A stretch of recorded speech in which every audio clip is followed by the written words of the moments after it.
चलते हैं एक बड़ी खबर की तरफ। इंदौर से इस वक्त की बड़ी खबर सामने आ रही है। जी हां, प्रधान आरक्षक की संदिग्ध मौत। प्रमोशन के बाद ट्रेनिंग लेने आए थे ओम प्रकाश सिंह। 15वीं बटालियन अधिकारियों पर लापरवाही का आरोप। ट्रेनिंग के दौरान 2 दिसंबर को लापता हो गए थे। प्रधान आरक्षक के इलाज के दौरान हुई मौत।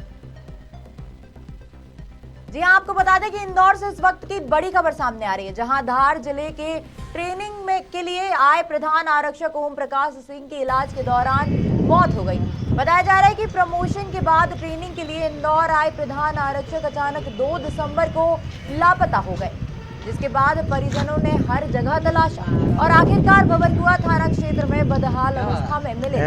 इसके बाद उन्हें इलाज के लिए अस्पताल में भर्ती कराया गया था, जहां उन्होंने अंतिम सांस ली।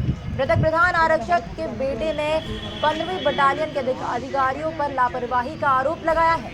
इस पूरे मामले को लेकर हमारे साथ जुड़ चुके हैं वरिष्ठ संवाददाता राम बहादुर वर्मा जी। बताइए, क्या है पूरा मामला? सोमिया जी, ये ओम प्रकाश सांवरे ये धार जिले के तारापुर के रहने वाले हैं और धार में 34वीं बटालियन में पदस्थ हैं। हाल ही में शासन ने इनका प्रमोशन किया था, प्रधान आरक्षक पद पे थे, एएसआई हो गए थे। इसकी ट्रेनिंग के लिए इंदौर पुलिस प्रशिक्षण महाविद्यालय 15वीं बटालियन में ये पिछले 1.5 महीने से ट्रेनिंग ले रहे थे सोमिया जी। इसी दरमियान पता चला है कि ये थोड़े मानसिक रूप से विक्षिप्त भी थे। 2 तारीख को बिना बताए ट्रेनिंग सेंटर से लापता हो गए। परिजन इनको लगातार इधर उधर ढूंढते रहे। इनकी एक बहन रहती थी गणेश नगर में इंदौर के, कि वहाँ जाने निकले थे और विचित्र हालत में घूमते रहे।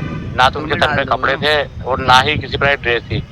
किसी नागरिक ने सहृदयता दिखाते हुए उसको कपड़े पहना दिए गए थे और उससे घूमते रहे और परिजन लगातार उनको ढूंढते रहे। इस मामले में 15वीं बटालियन के अधिकारी लापरवाही आ रही। जब से 2 तारीख से लापता हुए थे वो, ना तो उन्होंने परिवार को सूचना दी और ना ही कोई रिपोर्ट लिखाई। परिजनों को जैसे सूचना मिली उन्होंने इनको ढूंढना चालू किया। इस अवस्था में जब इनकी बहन जो रहती है यहाँ पर गणेश नगर में, उनके लड़कों ने उनके परिजनों ने उनको देखा और बदहाल हालत में इनको लेके गए। फिर इनको पुलिस ट्रेनिंग सेंटर लेके गए, जहाँ इनकी हालत खराब होने पर अस्पताल ले जा रहे थे। तभी इस दरमियान इनकी ज्यादा हालत खराब हुई तो इंदौर के निजी अस्पताल में उनको भर्ती कर दिया गया था।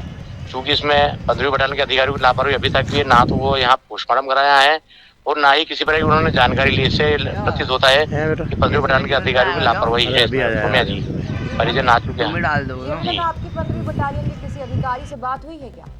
नहीं, कोई भी यहाँ अभी तक उपस्थित नहीं हुआ 15वीं बटालियन का। ये 34वीं बटालियन के अधिकारी लोग आए हैं।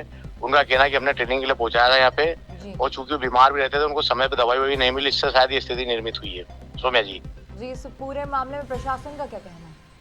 प्रशासन नहीं, पीएम कराने के पश्चात ही कुछ खुलासा हो पाएगा सोमिया जी। तो संदिग्ध हालत में मौत हुई है या उनकी भूख से मौत हुई है या ठंड से हुई है या हृदयाघात से हुई है, ये पोस्टमार्टम के पश्चात ही पता चल पाएगा सोमिया जी। जी, तमाम जानकारी के लिए आपका धन्यवाद। Thank you Somiya. डेथ हुई है वो मेरे पिताजी हैं, मैं उनका बड़ा लड़का हूँ। उनका नाम ओम प्रकाश सांवरे हैं, 34वीं बटालियन में है, वो पुलिस में है और यहाँ 15 बटालियन में कोर्स के लिए आए थे। कब आए थे? ये सर समय हो गया इनका कोर्स को तो 1.5 महीना हो गया है। लेकिन उनका ऐसा था कि स्वास्थ्य ठीक नहीं था तो उन्होंने बोला था कि मैं कोर्स नहीं कर पाऊँगा, उसके लिए इनको वापसी करना थी। अब वापसी के लिए सर 4 से 5 दिन का वापसी का बोला, लेकिन ये लोग साहब इन्होंने किसी ने कार्रवाई नहीं करी। 20 से 25 दिन हो गए और फ्रस्ट्रेशन में हो गए, ड्यूटी लगी उनकी, उसकी वजह से सर वो फ्रस्ट्रेशन में आके और निकल गए। कब निकले थे? 2 तारीख को सर ये गायब हुए थे, 8 तारीख तक लापता थे और 9 तारीख को मिले। भंवरकुआ में एप्पल हॉस्पिटल के पास हनुमान मंदिर है, उसके पास में चाय पी रहे थे। ये भूखे प्यासे घूमते रहे 8 दिन? भूखे प्यासे सर, कपड़े भी नहीं थे बदन पे बीच में। फिर कपड़े किसी ने दिए क्योंकि इनकी ड्रेस अलग थी और फिर जब मिले जब दूसरी ड्रेस पहने थे ये। फिर क्या हुआ? उसके बाद में भैया को वो अंकल ने बताया कि यार तेरे मामा है यहाँ पे, उनके जैसे दिख रहे हैं, इनकी हालत बहुत ज़्यादा डाउन है, तो क्या करना, तू आ रहा है क्या? तो भैया ने बोला कि रुको मैं 5 मिनट में आ रहा हूँ। भैया गए और बोला कि हाँ ये तो मेरे मामा ही हैं।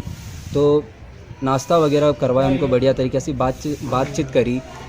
उसके बाद में उनके घर ले आए भैया, बुआ के यहाँ ले आए। बुआ के यहाँ लाए, बुआ रहते हैं IT पार्क में, गणेश नगर में रहते हैं। तो भैया ने नहलाया उनको, बढ़िया बातचीत करी, खाना पीना करवा। इतनी देर में धार से हम भी मिलने आ गए, मम्मी पापा लापता थे।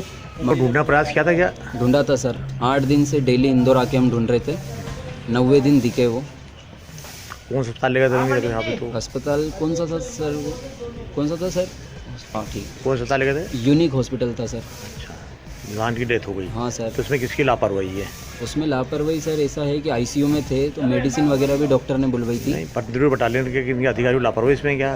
इन्होंने आपको सूचना कब दी थी? जी सर, 15 बटालियन वालों का ये रिस्क है सर, क्योंकि इन लोगों ने वापसी नहीं करी उनकी, जी। और इन लोगों ने उनकी गैर हाजिरी के बाद भी इन्होंने कोई एक्शन ही नहीं लिया। अच्छा, थाने पर भी 8 दिन गए, तक लापता, जब भी इन्होंने कोई हाँ एक्शन इन्होंने लिया। एक्शन नहीं लिया, और हमको बोला था कि तुम ढूंढो, तुम ही ढूंढोगे, यूँ कोई और थोड़ी ढूंढने आएगा। क्या नाम है आपका? मेरा नाम सावन है, सावन सावरे, उनका बड़ा लड़का हूँ मैं। ये जो